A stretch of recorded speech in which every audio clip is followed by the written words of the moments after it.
있습니다. 교회 다니지 않는 분에게 들은 이야기입니다. 이 교회 다니지 않는 분이 자신의 친구 중에 독실한 크리스찬 친구 이야기를 해주시는데, 이 독실한 크리스찬 친구는 교회에서 봉사도 열심히 하고 예배에도 절대 빠지지 않고 또 빠뜨리지 않고 11조도 열심히 하는 그런 독실한 크리스찬이다, 이렇게 소개를 하셨습니다. 이 세 가지가 충족되면 독실한 거 맞나요? 11조 열심히 하고 예배 빠지지 않고 봉사 열심히 하면 독실한 거 맞나요? 어쨌든 이분 표현이 그랬습니다. 그런데 이 크리스찬 친구가 점집을 그렇게 열심히 다닌답니다. 그것도 꼭 점집 갈 일 있을 때는 이 믿지 않는 친구를 불러내서 손잡고 그렇게 점집을 열심히 다닌답니다. 다시, 독실한 거 맞나요? TV 프로그램 중에 무불모라는 TV 프로그램이 있습니다. 무엇이든 물어보살 하는 그런 프로인데, 서장훈 씨하고 이수근 씨가 나와서 고민을 상담해 주는 그런 프로인데, 한 번씩 일부러 보지는 않지만 TV 채널 돌리다가 한 번씩 보이면 볼 때도 있습니다. 거기 나와서 말하는 그런 사람들의 사연 듣는 게 재미있어서 그렇게 한 번씩 보고는 합니다. 그런데 거기에 나오는 사람들 중에 크리스찬이라고 말하는 사람들이 제법 있습니다. 나 교회 다니는데, 교회에서 우리 이 남자친구를 만났는데 하면서 교회 다닌다고 하는 분들이 제법 계십니다.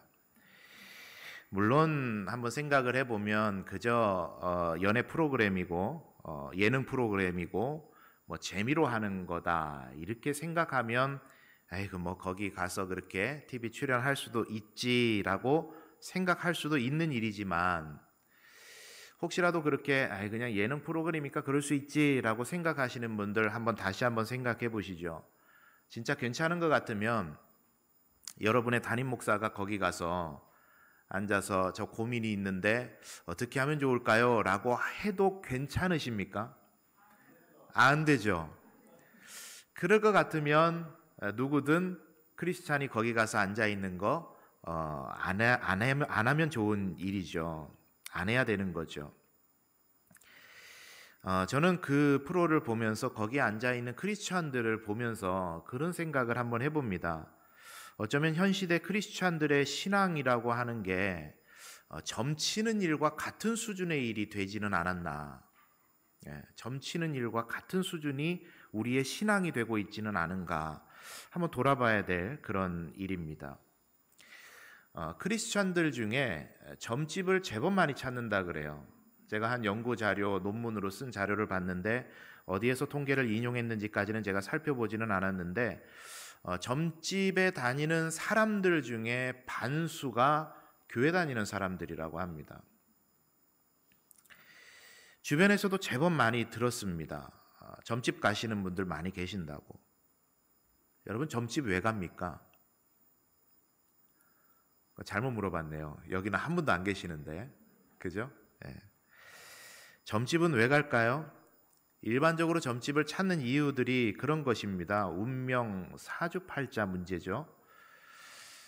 거기에 내 인생이 묶여있지는 않은지, 묶여있다면 이걸 어떻게 풀어야 될지, 나에게 정해져 있는 팔자라는 건 없는지, 그것을 바꿔볼 수는 없는지, 그게 궁금해서 점집을 가게 되는 거죠. 여러분, 우리 그리스도인들에게 운명, 사주팔자가 있습니까? 없습니다. 로마서 8장 1, 2절은 분명하게 우리들에게 선언해주고 있는데, 이 말씀을 우리 한번 같이 읽어보도록 하겠습니다. 시작. 그러므로 이제 그리스도 예수 안에 있는 자에게는 결코 정죄함이 없나니, 이는 그리스도 예수 안에 있는 생명의 성령의 법이 죄와 사망의 법에서 너를 해방하였음이라. 아멘. 죄와 사망의 법, 이것을 바꿔 말하면 운명과 사주팔자입니다. 악한 사단마귀가 운명이라는 굴레를 씌워서 사주팔자라는 틀에 하나님의 사랑하시는 사람들을 묶어서 사망으로 이끌어갈 때, 예수 그리스도께서는 그 사망을 이기신 부활로 모든 것을 다 자유케 하시고 다시는 그 운명과 사주팔자, 죄와 사망의 법에 묶여 살아가지 않도록 우리를 해방시켜 주신 줄 믿습니다. 그리스도인들은 이 운명과 사주팔자에 묶이는 사람들이 아닙니다. 요한복음 8장 32절은 말하죠. 진리를 알지니 진리가 너희를 자유롭게 하리라. 주님을 내가 영접하고 하나님의 자녀 되는 순간에 그 주님께서 우리들을 모든 무거운 것과 우리의 인생에 얽매고 있는 것들로부터 저와 여러분의 인생을, 저와 여러분의 삶을, 저와 여러분의 생각을 자유롭게 해주신다 말씀하고 있는 거예요. 우리 그리스도인들에게 운명 사주팔자 없습니다. 오직 하나님의 뜻대로, 우리 주님 뜻대로 그분 따라 살아가는 인생만 우리들에게 있을 뿐입니다. 혹시라도 점집 찾아다니는 분들 계신다면 더 용한 분 제가 소개해 드릴 테니까 점집에서 발 끊으시기 바래요. 제가 이래봬도 도사 출신입니다. 전도사. 전도사였다가 승진해서 목사 됐으니까 더 높은 거 맞잖아요. 그죠? 도사보다. 네. 여러분, 점치는 일 하나님 싫어하세요. 점치는 일은 성경이 분명히 기록하기를 하나님의 말씀을 거역하는 일과 하나님 같이 취급하십니다. 거역하는 것은 점치는 죄와 같고 사울에게 하셨던 말이에요. 여러분, 우리가 잘 판단해야 됩니다. 점 한 번 쳐서 마음에 조금의 위안 얻으면서 하나님을 대적하는 결과를 낳게 되면 여러분, 우리 흔히 하는 말로 그런 거죠. 승용차 피하다가 트럭에 부딪히는 꼴 됩니다. 하나님 싫어하시는 일이세요. 자, 점치는 이야기는 이 정도로 하고, 여러분, 우리가 운명과 사주팔자로부터는 자유케 된 인생이지만 우리를 여전히 매고 있는, 묶고 있는 것들이 있습니다. 여호수아 말씀을 지금 계속 우리가 살펴보고 있는데, 제가 요 근래에 여호수아의 말씀을 천천히 묵상을 하면서 살펴보는데 계속해서 꼬리를 물면서 하나님께서 주시는 은혜가 있어서 이 여호수아 강해를 하려고 시작한 건 아닌데 이 여호수아를 계속 말씀이 이어지고 있습니다. 여러분, 지난주와 이번 주에 계속해서 등장하고 있는 지명이 하나가 있죠. 뭐 있죠? 길갈이라는 지역이 계속 등장을 합니다. 이 길갈에 이스라엘 백성들은 요단강에서 가져온 12개의 돌을 쌓고 하나님의 강한 손을 우리가 경험했다, 신앙의 기념비를 세웠고 내가 경험한 하나님을 자녀들에게 전해주는 그런 통로가 되었던 장소가 이 길갈이라는 장소입니다. 그래서 이 길갈이라는 지역은 후대에 이런 의미가 있는 곳인데, 사무엘상 7장의 말씀에 보니까 사무엘이 사는 날 동안에 이스라엘을 다스렸으되 해마다 베델과 길갈과 미스바로 순회하여 그 모든 곳에서 이스라엘을 다스렸다, 이렇게 적혀져 있어요. 그러니까 이 길갈이라는 지역은 이스라엘 백성들 회집의 장소이고 모여서 신앙을 북돋우고 회개하며 하나님을 찾는 장소, 그 장소가 이 길갈이라는 장소입니다. 이게 여호수아의 기념비로부터 그런 의미가 이제 시작이 된 거죠. 그래서 이 길갈이라는 지역은 이런 의미를 갖습니다. 옛 신앙을 벗어버리고 새 신앙으로 새롭게 된다, 리뉴얼한다 라는 의미를 갖는 장소가 이 길갈이라는 곳이에요. 자, 그런데 옛 신앙을 벗어버리고 새 신앙으로 새롭게 태어나는 데 있어서 반드시 거쳐야 될, 해야 될 일이 하나가 있더라고요. 그게 뭐냐? 벗어버리는 것입니다. 옛 것을 벗어버려야 새 것으로 다시 새롭게 태어날 수 있는 것이죠. 그래서 이 길갈이 가지는 의미 중에 아주 중요한 의미가 뭐냐면 옛 것을 벗어버리는 겁니다. 자, 그러한 내용이 오늘 이 지역의 이름의 뜻에서 보여지는데, 여러분 오늘 본문 9절 한번 같이 읽어보도록 하겠습니다. 9절, 읽어봅니다. 시작. 여호수아에게 이르시되 내가 오늘날 애굽의 수치를 너희에게서 굴러가게 하였다 하셨으므로 그곳 이름을 하느니라. 아멘. 제가 나중에 읽을 걸 지금 읽었습니다. 애굽의 수치를 너희에게서 떠나가게 하였다 이렇게 말을 해요. 수치를 떠나가게 하였다. 여기에서 떠나가게 하다라는 히브리어 단어가 가랄이라는 단어를 쓰는데, 이 가랄이라는 단어를 원어로 해서 생겨난 이름이 길갈이라는 단어입니다. 이 지명이 가랄이라는 단어에서 시작이 됐어요. 이 길갈이라는 지역이 이름의 뜻이 뭐냐? 굴리다라는 뜻입니다. 굴리다. 그래서 이 방금 읽으셨던 수치를 떠나가게 하다라는 말이 이렇게도 번역이 돼요. 굴러가게 하다. 그래서 예전 성경 제가 방금 여러분 읽으실 때 읽은 게 9절의 말씀이, 여러분 예전에 우리가 읽던 개역 한글판 성경에서는 이렇게 이야기를 했습니다. 여호와께서 여호수아에게 이르시되 내가 오늘날 애굽의 수치를 너희에게서 굴러가게 하였다 이렇게 번역을 했고, 지금 우리가 가진 개역 개정판의 성경은 수치를 너희에게서 떠나가게 하였다 이렇게 번역을 했습니다. 이런 두 가지 의미를 가지는 거예요. 가랄이라는 단어가 떠나가게 하다, 굴러가게 하다. 자, 그런데 이렇게 두 개의 의미로 번역이 되는 단어인데 오늘 제가 굳이 굴려버리다라는 단어를 선택해서 설교 제목을 삼은 것은 제가 말씀을 묵상하는 가운데 저에게 주셨던 그 메시지의 강력함이랄까요? 그 굴리다라는 단어가 저에게 주는 그런 은혜가 있었어요. 여러분 볼링 잘 치세요? 볼링이 딱 떠오르더라고요. 볼링공, 무거운 공을 손에 들고 내 손을 그 구멍에다가 끼워서 손이 꽉 죄이고 아프고 그런 상태에서 이 볼링공을 싹 굴리면 어떻게 돼요? 자유롭게 돼요. 그 무거웠던 공으로부터, 그 내 손을 옥죄고 있던 그 구멍으로부터 자유롭게 돼요. 그게 이 길갈이 말하는 참 중요한 메시지입니다. 굴려버려라. 너희들의 수치를 굴려버려라. 이스라엘 백성들을, 저와 여러분을 얽어매고 있는 무거운 것들을 굴려버리게 하시는, 그래서 참된 자유를 얻게 하시는 그런 은혜가 이 길갈에서 이스라엘 백성들에게 주어졌던 것이고, 그리고 오늘 우리들에게도 하나님께서 동일하게 주시고자 하는 은혜라는 것입니다. 무거운 것들을 굴려버리고 자유롭게 되라. 이스라엘 백성들은 그래서 그 길갈 땅에서요 굴려버렸어요. 우리도 굴려버려야 됩니다. 무엇을요? 오늘 두 가지를 말씀드리려 하는데, 첫째는 죄의 굴레를 굴려버려야 됩니다. 한번 따라할까요? 죄의 굴레를 굴려버리자. 자, 6절의 말씀을 우리 한번 같이 보겠습니다. 시작.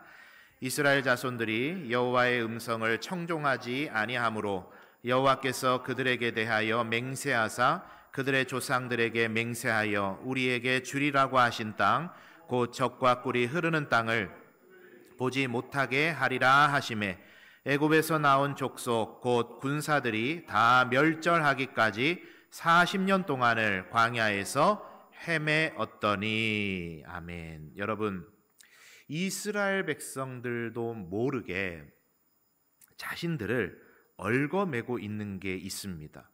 그들의 삶을 꽉 묶어놓은 게 있었어요. 그게 뭐냐면 죄의 굴레입니다. 죄의 굴레. 이스라엘 백성이 광야에서 40년을 지내게 되는데, 이스라엘 백성이 지냈던 40년 동안에 있었던 일들을 다 성경에 만약에 기록을 했다면 성경의 분량이 어마어마했겠죠. 요한복음에서 말하는 것처럼 이 세상이라도 두기에 부족할 정도로 어마어마한 양이 되지 않았겠어요. 그래서 성경은 구원의 핵심 원리들만 담아서 성경 말씀에 이렇게 기록이 됐는데, 그 40년, 이스라엘 백성들의 40년의 광야 생활에 큰 줄기가 하나가 있어요. 계속해서 반복되는 줄기. 그게 뭐냐? 불순종, 광야, 하나님의 일하심. 불순종, 광야, 하나님의 일하심. 이게 반복이에요. 굴레처럼. 이러한 내용이 사사기에 가면 더욱 선명하게 드러납니다. 이스라엘이 범죄하고 하나님 치시고 이스라엘이 하나님께 부르짖고 사사를 세우시고 구원하시고, 이게 계속 반복돼요. 범죄하고 치시고 부르짖고 구원하시고 돌이키고. 사사기에 계속 반복되는 내용입니다. 여러분, 지금 우리가 사주팔자 알아보자고 쫓아다닐 때가 아니라 저와 여러분을 묶고 있는 죄의 굴레가 있어요. 죄의 굴레. 바울은 이 사실을 알게 되면서 오호라 나는 공고한 사람이로다. 이 사망의 몸에서 누가 나를 건져내랴. 이런 이야기를 합니다. 그 말씀을 우리 한번 같이 확인해 볼까요? 로마서 7장 23, 24절인데 이 말씀 읽어봅니다. 시작. 내 지체 속에서 한 다른 법이 내 마음의 법과 싸워 내 지체 속에 있는 죄의 법으로 나를 사로잡는 것을 보는도다. 오호라 나는 공고한 사람이로다. 누가 나를 건져내랴. 23절 한번 띄워놔 주세요. 내가 구원받은 하나님의 백성이고 내가 하나님의 자녀가 되었지만 여전히 죄의 권세가, 사망의 권세가 내 마음을, 내 생각을 붙잡고 놔주지 않아서 내가 너무나도 쉽게 죄의 자리 가운데 빠져드는 그 굴레가 바울에게도 있었던 거예요. 그래서 바울은 그 죄의 굴레 가운데서 내가 빠져들지 않기 위해서, 싸워 승리하기 위해서 처절하게 영적 싸움을 싸워갔던 겁니다. 오호라 나는 공고한 사람이다. 이 사망의 몸에서, 이 죄의 굴레에서 누가 나를 건져주랴. 영적 싸움을 싸워갔던 거예요. 우리 사랑하는 성도님들, 여러분을 묶고 있는 죄의 굴레를요, 발견하셔야 돼요. 발견하지 못하면 집니다. 끊임없이 성령께서 가르쳐 주시도록, 깨우쳐 주시도록 영적 싸움을 계속해서 우리는 싸워가야 됩니다. 가인은요, 경쟁심에 묶여 있었어요. 야곱은요, 거짓말에 묶여 있습니다. 아브라함은요, 아내를 누이라 속이면서 심적 연약함에 묶여 있었어요. 삼손은요, 연애, 사랑에 그 인생이 묶여 있어요.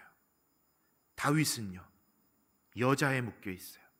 솔로몬이 그걸 그대로 물려받습니다. 노아는요, 술에 묶였어요. 베드로는요, 성질에 묶였어요. 사도행전에 나오는 아나니아와 삽비라는요, 돈에 묶여 있어요. 그것들이 그들을 올가매고 사망으로, 실패로, 하나님의 진노 속으로 끊임없이 이끌어가는 거예요. 이스라엘 백성들은 그 굴레를 끊어야만 됐습니다. 출애굽 세대, 우리 아버지, 어머니, 하나님 앞에서 불순종해서 하나님을 의심해서 광야에서 고생하며 반복했던 그 죄의 굴레를 이 신세대들은 반드시 끊어야 됐습니다. 그래서 하나님께서는 이 길갈에서 기념비를 세워놓고 다시금 이 광야 세대에게, 신세대들에게 일깨우시는 겁니다. 언제까지 너희도 그 굴레 가운데 살래? 언제까지 그 반복되는 그 죄의 굴레 가운데 이 치욕의 역사를, 수치스러운 역사를 너희들 반복할래? 그 굴레를 굴려버리고 새롭게 출발해라. 이게 길갈에서 하나님 그 백성들에게 명령하셨던 내용입니다. 저와 여러분의 얽매고 있는 모든 죄의 굴레를 굴려버리시게 되기를 원합니다. 어떻게 굴려버릴까요? 길갈이 말하는 영적 의미가 뭡니까? 바로 예수 그리스도 주님이 하신다라는 거예요. 누가복음 13장에 보니까 18해 동안에 귀신 들려 앓으면서 완전히 몸이 만신창이가 된 여인이 있었어요. 몸이 꼬부라졌다 그랬습니다. 모든 장애가 귀신이 역사하는 건 아닙니다. 그러나 이 여인은 귀신 때문에 영적인 문제로 그렇게 된 것이라고 예수님께서 진단을 하셨어요. 완전히 인생이 묶여 있었습니다. 그때 예수님께서 그 여인에게 안수하시면서 말씀하세요. 예수께서 보고 불러 이르시되 여자여 내가 내 병에서 놓였다 하시고, 그 여인의 묶여있던 인생, 18해 동안 그 여인의 인생을 묶고 있던 악한 사단마귀 죄의 권세가 순간에 풀리게 되었어요. 예수님께서 말씀하시니. 여러분, 예수님께서 하셨던 공생의 기간에 하셨던 모든 기적과 표적들은 한 개인에게 하시는 일이 아닙니다. 그 이후로 다가오는 모든 세대를 위해서 표적으로 보여주시는 거예요. 그 여인에게 하신 말씀이 곧 저와 여러분에게 하시는 말씀입니다. 아무리 오랜 시간 그 죄의 권세 가운데 묶여 있었어도, 그 죄의 권세가 아무리 강해도 우리 주님께서 말씀으로 풀어주시면, 우리 주님께서 완전히 다 굴려버리시면 너희들의 인생이 자유함을 얻게 된다. 그것을 우리 주님 말씀해 주신 겁니다. 우리 사랑하는 성도님들, 예수 안에서 자유를 누리시게 되는 여러분 되시기를 바랍니다. 믿음의 주여 또 온전하게 하는 이인 예수를 바라보자. 우리를 자유케 해주시는 그 예수님 바라보면서 그 예수님으로 인해서 죄의 굴레를 굴려버리고 참된 자유 가운데 살아가시게 되는 우리 성도님들 다 되시기를 바랍니다. 첫째는 이 죄의 굴레를 굴려버려야 됩니다. 그 다음으로 뭘 굴려야 될까요? 따라하겠습니다. 옛 생각의 굴레를 굴려버리자. 자, 빌립보서 3장 13, 14절의 말씀 우리 한번 같이 봅니다. 시작. 나는 아직 내가 잡은 줄로 여기지 아니하고 오직 한 일, 즉 뒤에 있는 것은 잊어버리고 앞에 있는 것을 잡으려고 표대를 향하여 그리스도 예수 안에서 하나님이 위에서 부르신 부름의 상을 위하여 달려가노라. 아멘. 또 한 구절입니다. 이사야 43장 18절 시작. 기억하지 말며 옛날 일을 생각하지 말라. 아멘. 바울은 말합니다. 뒤에 있는 것은 잊어버리라. 그리고 뭐 하라 그러죠? 앞에 있는 것을 보고 달려라. 이사야 선지자도 같은 말을 합니다. 이전 일을 기억하지 말고 옛날 일을 생각하지 말아라. 그리고 그 다음 절에 보니까 보라 내가 새 일을 행할 것이다. 하나님 말씀하세요. 옛 생각의 굴레에서 벗어나지 못하면 그런 민족에게, 그런 사람에게, 그런 교회에 미래는 없습니다. 여러분, 지금 가나안으로 들어가는 신세대의 생각 속으로 한번 들어가 보시죠. 이 신세대들에게는요, 이 생각의 트라우마가 하나가 있어요. 생각을 꽉 쥐고 있는 게 있습니다.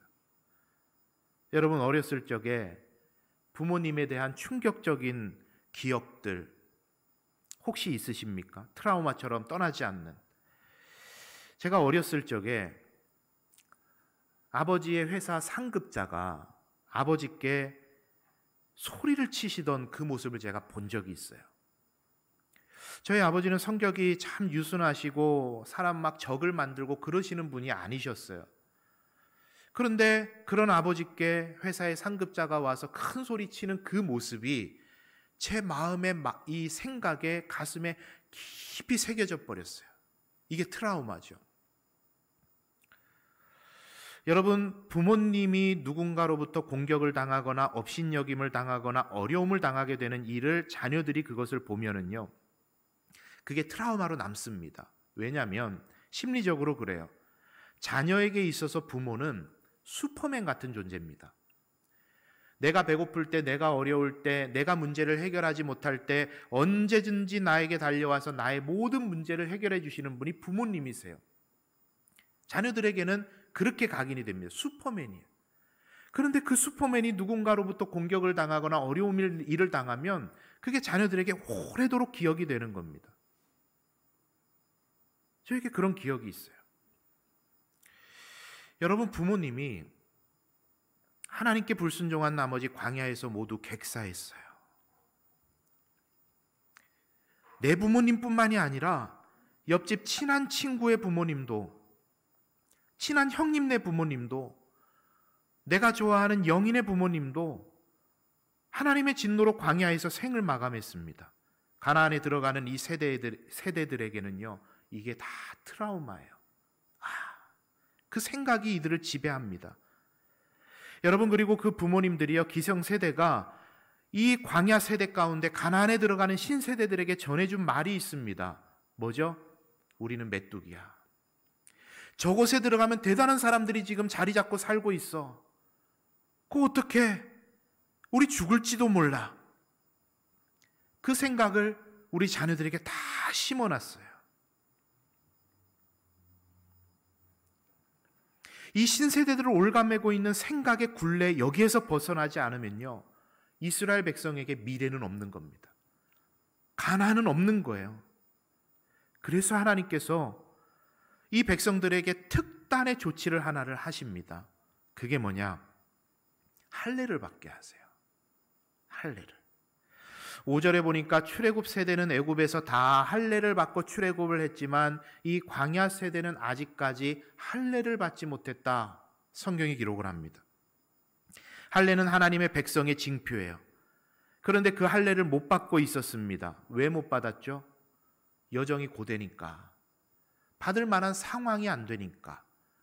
광야길에서 어디 자리 잡고 그 할례를 받고 있겠습니까? 회복되길 기다리겠습니까? 그래서 못 받았어요. 그리고 이제 이 길갈에서 할례를 받아라 말씀하시는데, 자, 그럼 길갈에서는 다리 쭉 펴고 얼마든지 할례 받고 회복할 수 있는 시간이 그들에게 주어졌기 때문에 할례 받으라는 것일까요? 그렇지가 않았습니다. 전쟁 앞두고 있어요. 성경의 기록에 보면 할례를 받게 한 다음에 그 전투력을 상실했을 때 침공해서 정복하는 일들이 있어요. 할례라는 건 그런 의미입니다. 여러분, 지금 시절에도 예리한 수술 도구를 사용을 할 수 있고 마취제라든지 항생제라든지 충분하게 쓸 수 있는 지금 이 세월에도 할례를 받고 나면 3일 혹은 몇 주 이렇게 잘 움직이지도 못하고 고생하는 게 할례 의식 아닙니까? 남자분들은 잘 아시잖아요. 그런데 오늘 말씀의 3절에 보니까요, 예리한 수술 도구로 하는 것도 아니고 뭐로 하라 그러죠? 부싯돌 칼로, 돌칼로 그걸 하라는 거예요. 얼마나 위험한 일이냐?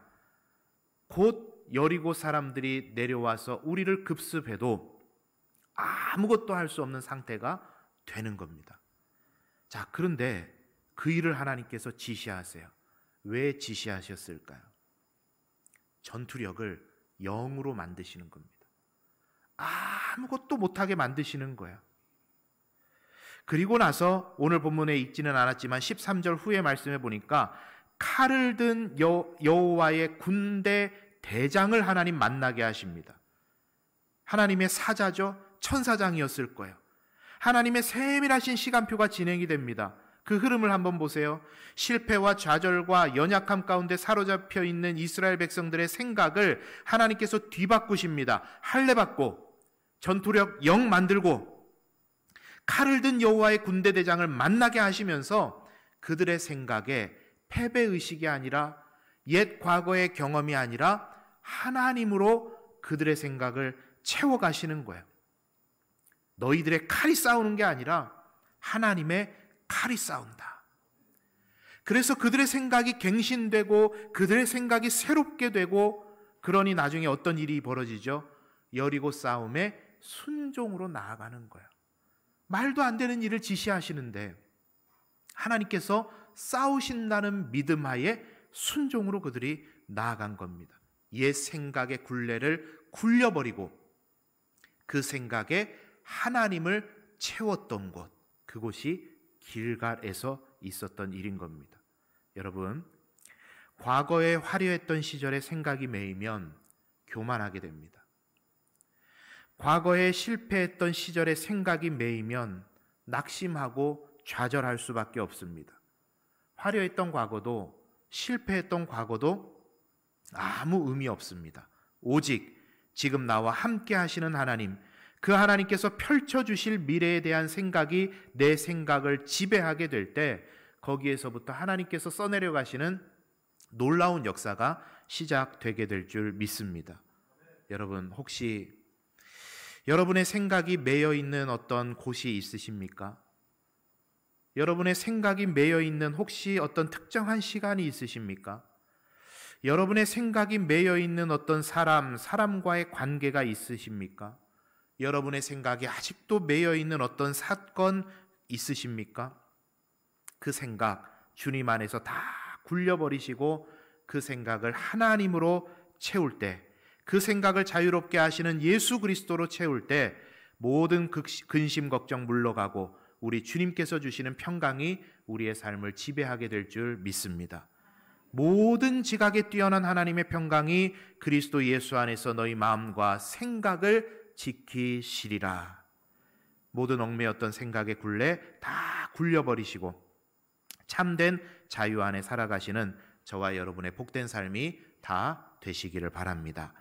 여러분, 말씀을 정리하겠습니다. 운명 사주팔자로부터 우리 주님께서 우리를 자유케 하십니다. 죄의 굴레, 생각의 굴레로부터 우리 주님께서 우리를 자유하게 하십니다.